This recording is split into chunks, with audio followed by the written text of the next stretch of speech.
দাঁড়িয়েছিলাম ঢুকতে দেয়নি, তারপরে পরে বলে না ঢুকতে দেওয়া যাবে না, ঠেলাঠেলিতে আমাকে হাতে তুলে দিয়েছে কোথা। তা বলার পরে আমি যেতে গেলাম, আমাকে যেতে দিল না। তারপরেই বাবা ওরকম সিআরপি জওয়ান আর পরে যে অফিসার ছিল,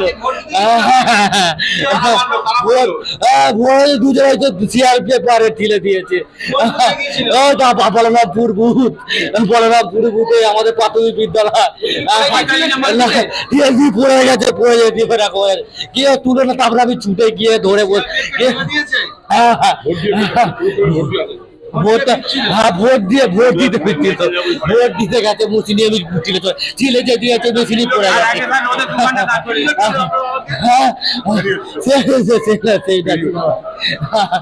সেনাবাহিনী ভিড় ছিল না, ফাঁকা ছিল, ফাঁকা ছিল।